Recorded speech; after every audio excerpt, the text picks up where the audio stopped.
नमस्कार दोस्तों, स्वागत है बीएसएससी के एक और नए सेट प्रैक्टिस में। तो बिना देरी किए हुए हम लोग पहले क्वेश्चन से हम लोग जल्द से जल्द स्टार्ट करते हैं। देखिए, पहला क्वेश्चन है, सिखों के 10वें गुरु गुरु गोविंद सिंह जी का जन्म हुआ था। कहाँ पर हुआ था? ऑप्शन ए है अमृतसर में, ऑप्शन बी है दिल्ली में, ऑप्शन सी है पटना में, ऑप्शन डी है कोलकाता में। इसका राइट आंसर है ऑप्शन सी यानी पटना में। और इसके बारे में कुछ चीजें हम लोग एक्स्ट्रा जानते रहेंगे इन लोग सभी क्वेश्चन के उसके बारे में। तो देखिए, सिखों के 10वें गुरु गुरु गोविंद सिंह का जन्म पटना के पटना साहिब में हुआ। कब हुआ था? तो 1666 ईस्वी में। और इन्होंने 1699 ईस्वी में खालसा पंथ की स्थापना भी की थी। और देखिए, सिखों के 5वें गुरु अर्जुन देव को जहांगीर ने फांसी पर लटकवा दिया था। और सिखों के 10वें गुरु जो गुरु गोविंद सिंह से जो पटना में जन्मे थे, इन्होंने सिख समुदाय को आगे बढ़ाया और इनको सच्चा पातशाह भी कहा गया है। इन्होंने सिखों को केस, कंथा, कृपाण, कच्छा और कड़ा रखने की अनुमति दी। अपने नाम में सिंह शब्द जोड़ने को कहा और इनका निवास स्थान आनंदपुर साहब था। तो चलिए, अब दूसरा नंबर क्वेश्चन है, श्री HR भारद्वाज राज्यपाल है। किस राज्य के राज्यपाल हैं? तो ऑप्शन ए है कर्नाटक के, ऑप्शन बी है केरल के, ऑप्शन सी तमिलनाडु के, ऑप्शन डी है आंध्र प्रदेश के। तो श्री HR भारद्वाज जो राज्यपाल है कहाँ के हैं? तो वो है कर्नाटक के। कहाँ के राज्यपाल हैं? तो वो है Karnataka. Option A the right answer. और इसके बारे में जानते हैं। ठीक है, वर्तमान में कर्नाटक के राज्यपाल कौन है? थावर चंद गहलोत जी है। और राज्यपाल को नियुक्ति कौन करता है? नियुक्ति तो राष्ट्रपति करते हैं। राज्यपाल राष्ट्रपति के पश्चात अपने पद पर बने रहते हैं। और अनुच्छेद 213 के तहत राज्यपाल के पास अध्यादेश जारी करने का एक अधिकार होता है। चलिए, 3 नंबर क्वेश्चन की ओर बढ़ते हैं। निम्नलिखित में से किस क्षेत्र में वर्ष 2005 में इंदिरा गांधी परमाणु अनुसंधान केंद्र ने उल्लेखनीय उन्नति की थी? तो देखिए, इनका ऑप्शन देते हैं। ऑप्शन ए में है फास्ट ब्रीडर टेस्ट रिएक्टर के यूरेनियम प्लूटोनियम मिश्रण कार्बाइड ईंधन का पुनर्साधनीकरण। ऑप्शन बी है धातु कर्म में रेडियो ऑक्सीटोप्स के नए अनुप्रयोग। ऑप्शन सी है गुरु जल के उत्पादन हेतु एक नई प्रौद्योगिकी। उच्च स्तरीय नाभिकीय कचरे के प्रबंधन हेतु एक नई प्रौद्योगिकी। तो इसका राइट आंसर क्या हो जाएगा? इसका राइट आंसर ऑप्शन ए। 3 का राइट आंसर क्या हो जाएगा? ऑप्शन ए, यानी फास्ट ब्रीडर टेस्ट रिएक्टर के यूरेनियम प्लूटोनियम मिश्रित कार्बाइड ईंधन का पुनर्साधनीकरण किया गया था। चलिए, अब 4 नंबर क्वेश्चन है, निम्नलिखित में से कौन एक टेनिस खिलाड़ी है? निम्नलिखित में से कौन एक टेनिस खिलाड़ी है? देखिए, ऑप्शन ए है डॉन कार्टर, ऑप्शन बी है ग्रेग जॉन्स, ऑप्शन सी है जॉनी वेसमुलर, ऑप्शन डी है इनमें से कोई नहीं। तो इनका राइट आंसर क्या हो जाएगा? ऑप्शन बी, यानी ग्रेग जॉन्स। अब इसके बारे में जानते हैं। जो ग्रेग जॉन्स जो है एक ऑस्ट्रेलिया के टेनिस खिलाड़ी है। अब देखिए, प्रमुख टेनिस खिलाड़ी में कौन कौन से आ जाएंगे? Roger Federer, Rafael Nadal, Novak Djokovic और सेरेना विलियम, सानिया मिर्जा और लिएंडर पेस। अब से ये पूछा जा सकता है। और पूछा जाएगा किस देश का राष्ट्रीय खेल टेनिस है? तो चीन देश का राष्ट्रीय खेल क्या है? टेनिस है। और देखिए, जो ऑप्शन है डॉन कार्टर जो है USA का पेशावर जो क्या है गेंदबाज खेल के खिलाड़ी है। और जो जॉनी वेसमुलर जो है ये क्या कहाँ के हैं? ये तो USA के जो है तैराक और वाटर पोलो के खिलाड़ी हैं। चलिए, 5 नंबर क्वेश्चन है, न्यूनतम साक्षरता वाला प्रदेश है। ऑप्शन ए है उत्तर प्रदेश, ऑप्शन बी है राजस्थान, ऑप्शन सी है बिहार, ऑप्शन डी है आंध्र प्रदेश। न्यूनतम साक्षरता वाला प्रदेश कौन सा है? तो बिहार। इसका राइट आंसर क्या होगा? Option see the right answer. चलिए, इन बारे में बात करते हैं। न्यूनतम साक्षरता वाला प्रदेश कौन सा है? तो बिहार है, जहाँ कुल साक्षरता 61.8%, जबकि पुरुष साक्षरता 71.2% तथा महिला साक्षरता 51.8% है। अब देखिए, अगर हम लोग और आगे बात करें जनगणना के बारे में, तो सबसे पहले जनगणना की शुरुआत 1881 ईस्वी में लॉर्ड रिपन के समय शुरू की गई थी। चलिए 6 नंबर है, लव शब्द निम्नलिखित में से किस खेल से संबंधित है? ऑप्शन ए है टेबल टेनिस, ऑप्शन बी है क्रिकेट से, ऑप्शन सी है पोलो से, ऑप्शन डी है बिलियर्ड्स से। लव जो शब्द है किस खेल से संबंधित है? इसका राइट आंसर है ऑप्शन ए यानी टेनिस से। अब इसके बारे में बात करते हैं, जो टेबल टेनिस से जो जुड़े कुछ और अलग अलग शब्द है, जैसे फाल्ट, ड्यूस, लव, गोट, ग्राउंड, स्ट्रोक्स, फॉरहैंड और स्मैश आदि जो है किस खेल से संबंधित है? तो टेनिस खेल से क्या है? संबंधित है। चलिए देखिए आगे, क्रिकेट में कितने खिलाड़ी पूछता है? तो 11। पोलो में कितने खिलाड़ी होते हैं? पोलो में 4, जबकि वाटर पोलो में कितने होते हैं? तो 7। चलिए आगे देखते हैं 7 नंबर क्वेश्चन। सम्राट अशोक महान जिसने 40 वर्षों तक भारत में राज किया की राजधानी उस समय का नाम क्या था? उस समय का नाम क्या था? ऑप्शन है तक्षशिला, ऑप्शन बी है बोध गया, ऑप्शन सी है पाटलिपुत्र, ऑप्शन डी है सारनाथ। इसका राइट आंसर क्या हो जाएगा? ऑप्शन सी यानी पाटलिपुत्र। सम्राट अशोक की राजधानी पहले क्या थी? तो पाटलिपुत्र। अब देखिए इसके बारे में जानेंगे। देखिए पाटलिपुत्र की स्थापना सर्वप्रथम उदयनी की थी, किंतु आधुनिक पटना का नाम पटना शेरशाह सूरी ने रखा था। देखिए पटना को पहले अन्य नाम से भी पुकारा जाता था, जैसे अजीमाबाद, कुसुमपुर, पाटलिपुत्र से भी जाना जाता था। जैसे अब आगे बढ़ेंगे तो अशोक के काल में तक्षशिला जो है शिक्षा के क्या था? एक केंद्र था। और सारनाथ में बुद्ध ने अपना प्रथम उपदेश दिए और बोध गया में गौतम बुद्ध को ज्ञान की प्राप्ति हो गई। चलिए 8 नंबर है, पूर्ण क्रांति यानी पूर्ण क्रांति को हम लोग संपूर्ण क्रांति भी कर सकते हैं का आह्वान किया था। किसने किया था? ऑप्शन है महात्मा गांधी के द्वारा, ऑप्शन बी भगत सिंह के द्वारा, option C doctor Bhimrao Ambedkar के द्वारा, जयप्रकाश नारायण के द्वारा। यानी पूर्ण क्रांति यानी संपूर्ण क्रांति के नारे किसने दिए? जयप्रकाश नारायण। और देखिए जयप्रकाश नारायण को हम लोग लोकनायक के नाम से भी जानते हैं। और देखिए संपूर्ण क्रांति का आह्वान जो है 1974 इसमें पटना के गांधी मैदान से किया गया। चलिए 9 नंबर क्वेश्चन है, ऐसा प्रथम इंजीनियरिंग स्नातक जो किसी राज्य का 2 बार मुख्यमंत्री रहा हो संबंधित है? किस राज्य से संबंधित है? ऑप्शन है उत्तर प्रदेश, ऑप्शन बी बिहार से, ऑप्शन सी झारखंड से, ऑप्शन डी गुजरात से। इसका राइट आंसर क्या होगा? ऑप्शन बी यानी कौन? बिहार से। चलिए 10 नंबर क्वेश्चन है, उस समय का नाम बताइए। उस राज्य का नाम बताइए जहां से भारत के प्रथम राष्ट्रपति चुने गए। Option A Uttar Pradesh, option B है मध्य प्रदेश, ऑप्शन सी है पश्चिम बंगाल, ऑप्शन डी है बिहार। तो भारत के राष्ट्रपति प्रथम किस राज्य से संबंधित थे? इसका राइट आंसर क्या हो जाएगा? बिहार। यानी भारत के प्रथम राष्ट्रपति डॉक्टर राजेंद्र प्रसाद जो बिहार राज्य से क्या है? संबंधित है। बिहार के किस जिले में पूछेगा? तो सीवान जिले के किस गांव से? तो जीरादोई गांव से। इन्होंने 2 कार्यकाल लगातार पूरा किया, अपने राष्ट्रपति पद पर लगातार 2 बार बने रहे। और वर्तमान राष्ट्रपति कौन है? तो श्री रामनाथ कोविंद, जो कहां से संबंधित है? यूपी से संबंधित है। चलिए 11 नंबर क्वेश्चन की ओर बढ़ते हैं। वर्ष 2014 के राष्ट्रमंडल खेल निम्नलिखित में से किस देश में आयोजित किए जाएंगे? ऑप्शन है Australia, option B Sri Lanka, option C Scotland, option D है कनाडा। तो 2014 में राष्ट्रमंडल खेल जो है राष्ट्रमंडल किस देश में आयोजित किए जाएंगे? तो इसका राइट आंसर क्या है? ऑप्शन सी स्कॉटलैंड में आयोजित किया गया था।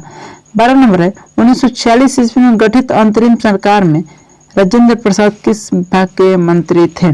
ऑप्शन है रक्षा मंत्री, विदेश मामले तथा राष्ट्रमंडल संबंध, खाद्य एवं कृषि, उपरोक्त इनमें से कोई नहीं। 1946 में गठित अंतरिम सरकार में डॉक्टर राजेंद्र प्रसाद किस विभाग के मंत्री थे? इसके राइट आंसर ऑप्शन सी यानी खाद्य एवं कृषि मंत्री।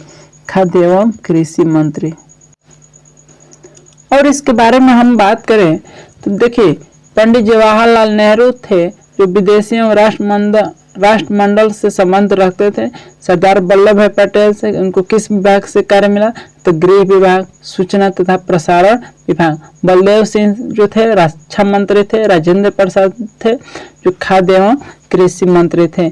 और असफ अली जो है रेलवे विभाग के कर्मचारी या उनके मंत्री थे। और CH भाभा जो थे खान तथा बंदरगाह मंत्रालय से संबंधित थे।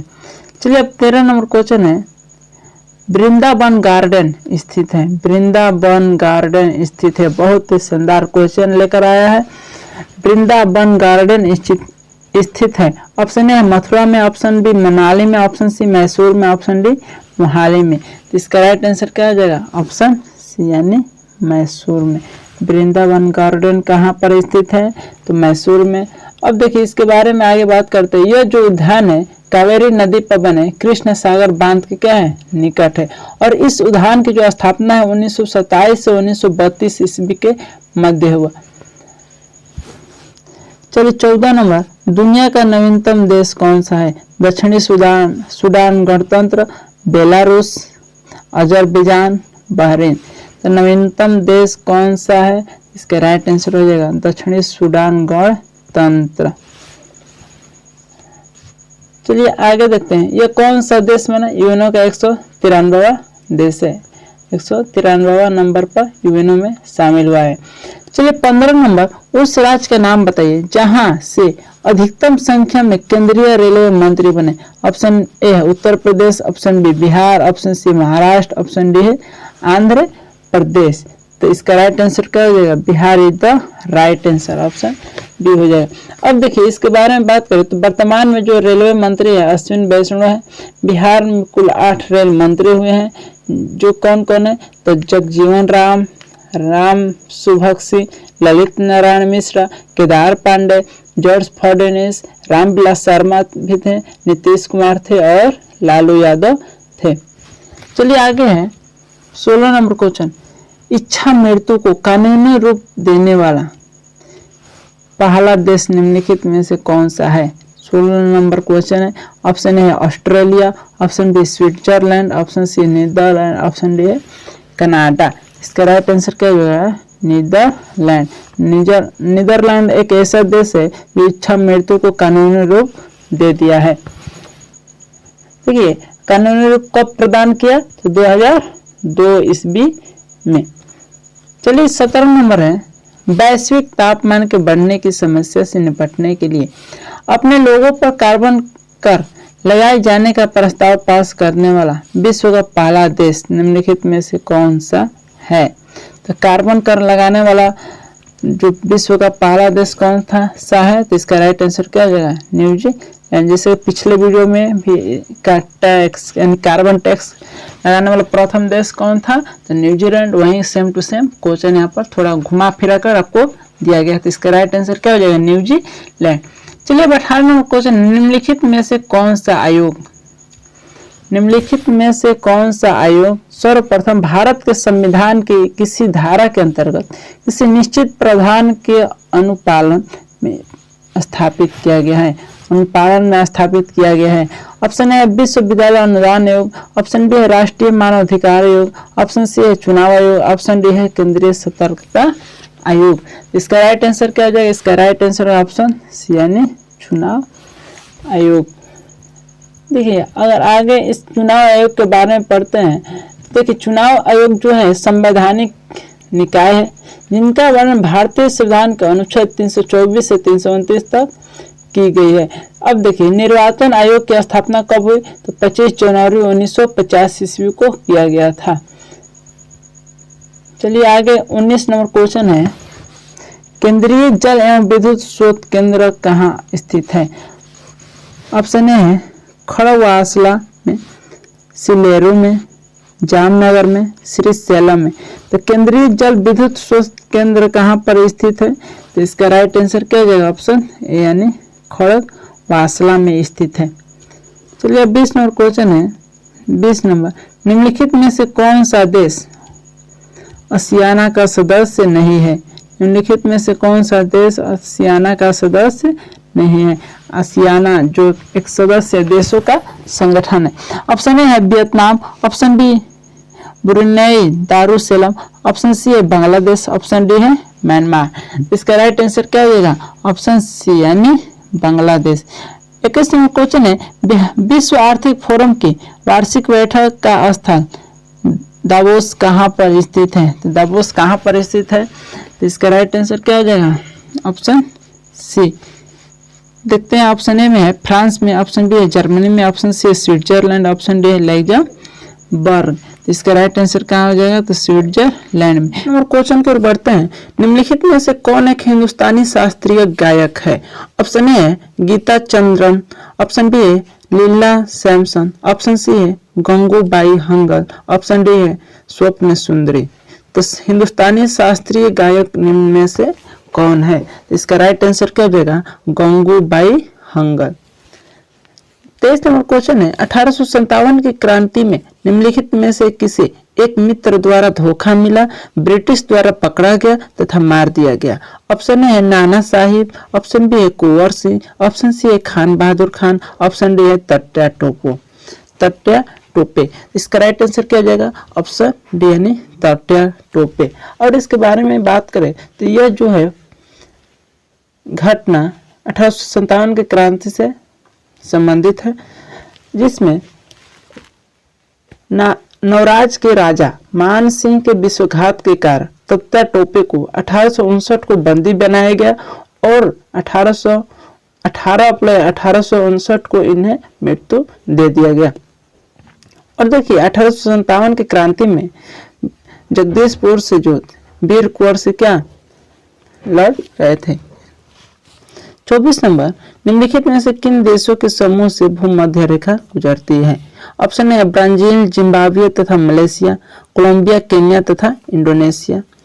ऑप्शन सी है ब्राजील, सूडान तथा मलेशिया, ऑप्शन डी है वेनेजुएला, इथियोपिया तथा इंडोनेशिया। इसका राइट आंसर क्या होगा? निम्नलिखित में से किन देशों के समूह से जो है भूमध्य रेखा गुजरती है? तो इसका राइट आंसर होगा ऑप्शन बी यानी कोलंबिया से, केन्या तथा इंडोनेशिया के मध्य से। चलिए 25 नंबर क्वेश्चन है कोलंबो से अल्मोड़ा तक व्याख्यान निम्नलिखित में से किसके अनुभव पर आधारित है? ऑप्शन ए है वीर सावरकर, ऑप्शन बी है एनी बेसेंट, ऑप्शन सी है रामकृष्ण परमहंस, ऑप्शन डी है स्वामी विवेकानंद। यानी कोलंबो से अल्मोड़ा तक व्याख्यान निम्नलिखित में से किसके अनुभव पर आधारित है? तो इसका राइट आंसर क्या है? स्वामी विवेकानंद। देखिए विवेकानंद का वास्तविक जो बचपन का नाम था नरेंद्र दत्त था। देखिए विवेकानंद नाम खेतड़ी के राजा द्वारा रखा गया था। ये जो है भारत की तरफ से 1893 के शिकागो धर्म सम्मेलन में भाग लेने के लिए अमेरिका गए हैं थे। और देखिए विवेकानंद जी का गुरु कौन थे? तब परमहंस को अपना गुरु मानते थे। और इनकी मृत्यु कब हुई थी? तो 1902 ईस्वी में। और देखिए और रामकृष्ण परमहंस जो है विवेकानंद के क्या थे? गुरु थे। 26 नंबर क्वेश्चन है 1929 ईस्वी में किसकी अध्यक्षता में आयोजित हुए भारतीय राष्ट्रीय कांग्रेस के लाहौर अधिवेशन में ब्रिटिश शासन से पूर्व स्वतंत्रता प्रस्ताव पारित किया गया? Option A Bal Gangadhar Tilak, option B Gopal Krishna Gokhale, option C Pandit Jawaharlal Nehru, option D Motilal Nehru. तो 26 का राइट आंसर क्या है?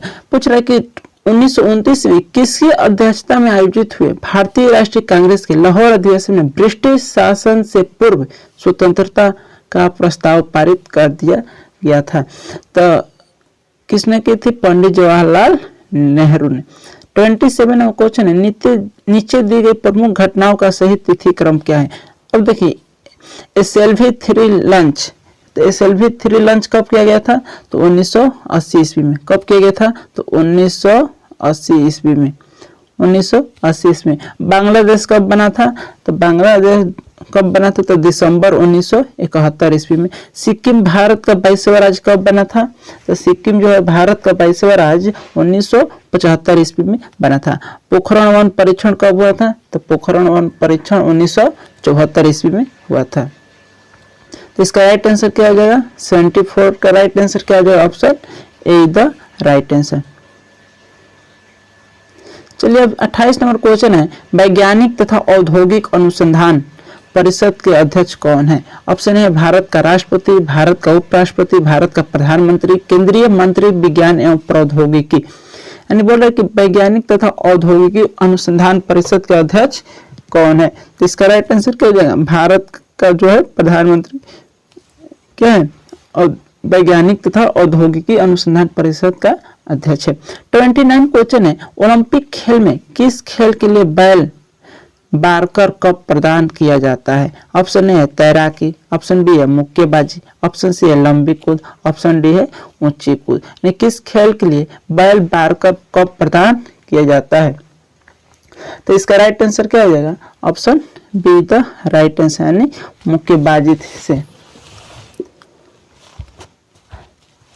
30 नंबर क्वेश्चन है, राजनीति का निम्नलिखित में से कौन सा एक दिशा निर्देशक सिद्धांत महात्मा गांधी के दर्शन से जुड़ा हुआ है? ऑप्शन ए धन का एक समान वितरण, ऑप्शन बी ग्राम पंचायतों की स्थापना, ऑप्शन सी प्रबंधन में श्रमिकों की भागीदारी, ऑप्शन डी है अंतर्राष्ट्रीय विवादों का शांतिपूर्ण समाधान। तो इसका राइट आंसर क्या हो जाएगा? महात्मा गांधी जो है राज्य के नीति निर्देशक तत्व में उनका कौन सा विचार को दर्शाता है? तो 30 का राइट आंसर है ग्राम पंचायतों की स्थापना। और तो क्या, और इसके बारे में बात करें तो राज्य के नीति निर्देशक तत्व जो है अनुच्छेद 40 के तहत पंचायती राज का प्रावधान गांधीवादी दर्शन से प्रभावित माना जाता है। और देखिए भारतीय संविधान के भाग 4 में अनुच्छेद 36 से 51 तक राज्य के नीति निर्देशक तत्वों का उल्लेख किया गया है। और आर्टिकल 51 के तहत अंतर्राष्ट्रीय शांति का सुरक्षा का प्रावधान किया गया है। और आर्टिकल 47 के आधार पर शराबबंदी कर सकता है। और आर्टिकल 50 के तहत कार्यपालिका से न्यायपालिका को अलग करता है। चलिए 31 क्वेश्चन है, प्राचीन नगर तक्षशिला निम्नलिखित में से किन के बीच में अवस्थित है? सिंधु तथा झेलम नदी के बीच, झेलम तथा चिनाब नदी के बीच, ऑप्शन सी है चिनाब तथा रावी नदी के बीच, ऑप्शन डी है रावी तथा ब्यास नदी के। तो प्राचीन विश्वविद्यालय है तो शिला विश्वविद्यालय तो किस दो नदी के बीच अवस्थित है? तो इसका राइट आंसर हो जाएगा सिंधु तथा झेलम नदी के बीच अवस्थित है। जो देखिए तक्षशिला जो है मौर्य काल में शिक्षा का सबसे महत्वपूर्ण केंद्र था। महाजनपद काल में गंधार की राजधानी कहाँ थी? तो तक्षशिला ही थे। और जो है सिंधु नदी को पाकिस्तान का जीवन रेखा कहा जाता है। 32 नंबर क्वेश्चन की ओर बढ़ते हैं।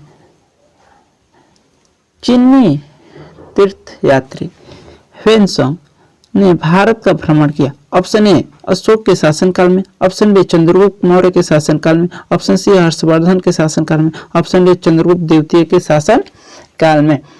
तो देखिए चीनी यात्री ह्वेनसांग, चीनी यात्री कौन सा? ह्वेनसांग किसके शासनकाल में भारत का भ्रमण किया? इसके राइट आंसर क्या जो हर्षवर्धन के शासन काल में। देखिए चीनी यात्री ह्वेनसांग को यात्रियों का राजकुमार कहा जाता है, जो हर्षवर्धन के समय भारत में घूमने के लिए आया था। और देखिए मेगास्थानीय जो भी है चंद्रगुप्त मौर्य के शासनकाल में, वो भी क्या है? एक यात्री भी है, वो अभी भारत घूमने आया था। किसके शासनकाल में? तो चंद्रगुप्त मौर्य के शासनकाल। कौन आया था? तो मेगास्थानीज। और याद कीजिएगा चंद्रगुप्त II के काल में प्रथम चीनी यात्री फायान जो है वो भी भारत की यात्रा की थी। जो ह्वेनसांग की यात्राओं का वृत्तांत उसके द्वारा लिखित पुस्तक सियुकी से प्राप्त होती है। ह्वेनसांग ने जो पुस्तक लिखी है, इनकी पुस्तक का नाम है सियुकी, जो भ्रमण के दौरान जितने भी चीजों का वर्णन किया है इसी में वर्णन किया गया है। 33 क्वेश्चन है, हड़प्पा सभ्यता संबंधित है किस युग से संबंधित से? कांस्य युग, नवपाषाण युग, पाषाण युग और लौह युग। यानी हड़प्पा जो सभ्यता किस युग से संबंधित है? तो कांस्य युग से क्या है? संबंधित है। अब देखिए इसके बारे में बात करेंगे तो हड़प्पा सभ्यता यानी सिंधु घाटी सभ्यता, कांस्य युगीन सभ्यता, मोहनजोदड़ो की सभ्यता, सरस्वती सभ्यता आदि जो आती है किसके अंतर्गत आती है? तो हड़प्पा सभ्यता में, जिनका मानक कार्यकाल 2500 से 1750 ईस्वी तक माना गया है। इस सभ्यता में लोथल नाम का एक बंदरगाह था। हाल ही में अगस्त 2021 को सिंधु सभ्यता का स्थान धौलावीर को यूनेस्को यानी वर्ल्ड हेरिटेज की सूची में शामिल भी किया गया है। 34 क्वेश्चन है, wings of fire, wings of fire के राइटर कौन है? विंग्स ऑफ फायर के राइटर कौन है? तो ऑप्शन है APJ Abdul Kalam, option B Arundhati राय, option C Pandit Jawaharlal Nehru, option D है राजीव गांधी। तो विंग्स ऑफ फायर के राइटर कौन है? तो एपीजे अब्दुल कलाम आजाद, एपीजे अब्दुल कलाम आजाद। अब देखिए एपीजे अब्दुल कलाम के बारे में जाने तो ये जो थे 2002 से 2007 तक भारत के राष्ट्रपति के रूप में बने रहे और इन्हें मिसाइल मैन भी कहा जाता है। 35 क्वेश्चन है। भारत तथा चीन के बीच सीमा बनाने वाली रेखा है। ऑप्शन है Radcliffe line, option B McMahon रेखा, ऑप्शन सी डुरांड रेखा, ऑप्शन डी स्ट्रेट फोर्ड। तो देखिए रेड क्लिफ, तब देखिए सबसे पहले भारत तथा चीन के बीच सीमा बनाने वाली रेखा का क्या नाम है? तो McMahon line. Red Cliff line Bharat एवं पाकिस्तान के बीच, भारत एवं पाकिस्तान के बीच। और जो डुरांड रेखा है भारत और अफगानिस्तान के बीच। और आगे बात करें तो उत्तर एवं दक्षिण कोरिया को कौन सी रेखा डिवाइड करता है? तो 38वीं समांतर रेखा। रूस एवं फिनलैंड को मैन रहीम रेखा, जर्मनी और पोलैंड को ओडरनिस रेखा और अमेरिका और कनाडा को 49वीं समांतर रेखा। चलिए 36 से भाखड़ा नंगाल बांध स्थित है। रावी नदी के तट पर, सतलज नदी के तट पर, चिनाब नदी के तट पर और गंगा नदी के तट पर। तो जो भाखड़ा नंगाल जो परियोजना है किस नदी के तट पर है? तो सतलज नदी के तट पर। अगर भाखड़ा नंगाल के बारे में बात करें तो जो भाखड़ा नंगाल है यह जो है सबसे ऊंचा क्या है? बांध है। सबसे ऊंचा, दुनिया का सबसे ऊंचा क्या है? बांध है। और यह क्या है? गुरुत्वीय बांध है जो हिमाचल प्रदेश में सतलज नदी पर बना है। जो हिमाचल प्रदेश में सतलज नदी पर क्या है? बना है। तो भाखड़ा नंगाल बांध कहाँ, किस नदी के तट पर स्थित है? तो सतलज नदी के तट पर। और आगे बात करें तो थिन बांध जो है परियोजना रावी नदी के तट पर। रावी नदी के तट पर कौन सा बांध है? तो थिन बांध। और पूछेगा हीराकुंड बांध महानदी पर उड़ीसा में बंधा हुआ है। हीराकुंड बांध महानदी पर उड़ीसा में बंधा हुआ है। 37 है वो भारतीय टेनिस खिलाड़ी जो फिल्म निर्माण हेतु हॉलीवुड से जुड़े हैं। Leander Paes, M Night Shyamalan, Vijay Amritraj, Ashok Amritraj. यानी भारतीय टेनिस खिलाड़ी कौन से हैं जो फिल्म निर्माण हेतु हॉलीवुड के फिल्म से क्या है? जुड़े हुए हैं। तो इसका राइट आंसर क्या है? अशोक अमृतराज, अशोक अमृतराज। देखिए इसके बारे में बात करते हैं। अशोक अमृतराज जो है एक भारतीय अमेरिकी फिल्म निर्माता और पूर्व पेशेवर टेनिस खिलाड़ी है। इन्होंने 100 से अधिक फिल्म का निर्माण कर चुके हैं। 38 क्वेश्चन है। कल्हण द्वारा रचित रजत रागिणी है। कल्हण द्वारा रचित रजत रागिणी है। ऑप्शन है गीतों का संग्रह है, कश्मीर का इतिहास बताया गया है कि चंद्रगुप्त के शासन के बारे में, इनमें से कोई नहीं। तो कल्हण द्वारा रचित रजत रागिणी क्या है? इसका राइट आंसर क्या है? कश्मीर का इतिहास उसमें बताया गया है। देखिए कल्हण ने रजत रागिणी की रचना राजा हर्ष के शासनकाल में की थी। रजत रागिणी जो है 8 अध्याय में संस्कृत की क्या है? एक पुस्तक है। 39 क्वेश्चन है। श्री कुमार बनर्जी निम्नलिखित में से किससे संबंधित है? ऑप्शन है परमाणु आयोग, परमाणु ऊर्जा आयोग, भाभा परमाणु अनुसंधान केंद्र, रक्षा अनुसंधान एवं विकास संगठन, ए और बी दोनों। तो श्री कुमार बनर्जी किससे संबंधित है? तो इसका राइट आंसर क्या हो जाएगा? ए और बी दोनों। परमाणु ऊर्जा आयोग से भी है और भाभा परमाणु अनुसंधान केंद्र से भी क्या है? संबंधित है। चलिए अब 40 नंबर क्वेश्चन है। राजा राम मोहन राय, राजा राम मोहन राय संस्थापक थे। किनके संस्थापक थे? ऑप्शन ए आर्य समाज के, ऑप्शन बी ब्रह्म समाज के, ऑप्शन सी रामकृष्ण मिशन के, ऑप्शन डी है प्रार्थना समाज के। तो 40 का राइट आंसर क्या है? राजा राम मोहन राय जो है ब्रह्म समाज की स्थापना की थी। और इसके बारे में आगे बात करें तो आर्य समाज की स्थापना किसने की? तो दयानंद सरस्वती। ब्रह्म समाज की राजा राम मोहन राय, रामकृष्ण मिशन की स्वामी विवेकानंद, प्रार्थना समाज की एमजी रनाडे और आत्मरंग पांडुरंग, भारतीय सेवा समाज के गोपाल कृष्ण गोखले, सत्य शोधक समाज के ज्योतिबा फुले और आत्म सम्मान आंदोलन की ईबी रंगा स्वामी। 41 नंबर क्वेश्चन है। राष्ट्रीय स्मारक गवर्नमेंट संस्थान कहाँ स्थित है? ऑप्शन ए है हैदराबाद में, ऑप्शन बी है मुंबई में, ऑप्शन सी है पुणे में, ऑप्शन डी है चेन्नई में। तो राष्ट्रीय स्मारक गवर्नमेंट संस्थान कहाँ पर स्थित है? इसका राइट आंसर क्या हो जाएगा? ऑप्शन ए यानी हैदराबाद में। और देखिए पूछेगा हैदराबाद किस नदी के तट पर बसा है? तो मूसी नदी के तट पर। और देखिए हैदराबाद को भारत से एकमात्र शहर चुना गया है जिसे 2020 का tree city of the world घोषित किया गया है। यह जो है राष्ट्रीय स्मार्ट गवर्नमेंट क्या है, एक गैर लाभकारी संस्था है। चलिए 42 क्वेश्चन है, मैगी नॉट किन देशों के मध्य स्थित है? मैगी नॉट रेखा जो है किन देशों के मध्य स्थित है? नामीबिया और अंगोला, यूएसए और कनाडा, फ्रांस और जर्मनी, जर्मनी और पोलैंड। तो मैगी नॉट जो है किन दो देशों को क्या करती है, अलग करती है। तो इसका राइट आंसर क्या हो जाएगा, ऑप्शन सी यानी फ्रांस और जर्मनी, मैगी नॉट। और इसके बारे में आगे बात करते हैं। तो मैगी नॉट जो है फ्रांस और जर्मनी के बीच की क्या है, एक सीमा रेखा है। मैन रहीम जो है फिनलैंड तथा रूस के बीच की क्या है, सीमा रेखा है। चलिए अब 43 नंबर क्वेश्चन की ओर बढ़ते हैं। भारत का राष्ट्रीय फल है, भारत का राष्ट्रीय फल है। ऑप्शन ए सेब, ऑप्शन बी गन्ना, ऑप्शन सी संतरा, ऑप्शन डी आम। तो ये चीज सभी लोग जानते हैं कि भारत का राष्ट्रीय फल क्या है, तो आम। भारत का राष्ट्रीय फल क्या है, तो आम है। अब देखिए इसके बारे में, आम दिवस जो है प्रत्येक वर्ष 22 जनवरी को मनाया जाता है और आम का वैज्ञानिक नाम है मैंगीफेरा इंडिका। और देखिए बांग्लादेश का राष्ट्रीय वृक्ष आम के वृक्ष को बनाया गया है। और आम के जो विभिन्न प्रकार के किस्म होती है जैसे किशुनभोग, मालदह आम, जारदा आम, दशहरी आम इत्यादि। 44 नंबर क्वेश्चन है, भारतीय संविधान सभा ने भारतीय राष्ट्रीय ध्वज की रूपरेखा को अंगीकृत किया। कब अंगीकृत किया भारतीय ध्वज की रूपरेखा को, तो 23 अगस्त 1947 को, 13 सितंबर 1947 को, 15 अगस्त 1947 को, 22 जुलाई 1947 को। तो इसका राइट आंसर क्या जाएगा, ऑप्शन डी यानी 22 जुलाई 1947 इसको अपनाया गया था। और इसको डिजाइन कौन किया था राष्ट्रीय ध्वज का, तो पिंगली वेंकैया द्वारा डिजाइन किया गया था। और आगे पूछ देगा कि राष्ट्रीय गीत कब अपनाया गया, तो 24 जनवरी 1950 ईस्वी को। और पूछ सकता है कि मोर को राष्ट्रीय पक्षी के रूप में कब घोषित किया गया, तो 1963 ईस्वी में। और दूसरा है संविधान पूर्णतः कब लागू किया गया, तो 26 जनवरी 1950 ईस्वी को। 45 क्वेश्चन है, सतलज नदी का उद्गम है। ऑप्शन ए भारत में, ऑप्शन बी चीन में, ऑप्शन सी पाकिस्तान में, ऑप्शन डी इनमें से कहीं नहीं। तो सतलज नदी का उद्गम कहाँ पर है, तो चीन में है। सतलज नदी का उद्गम कहाँ पर है, तो चीन में है।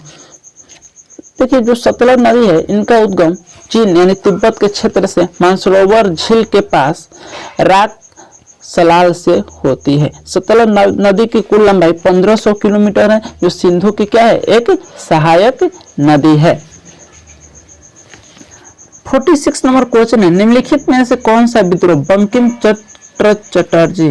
बंकिम चंद्र चटर्जी के उपन्यास आनंद मठ के द्वारा प्रसिद्ध हुआ है।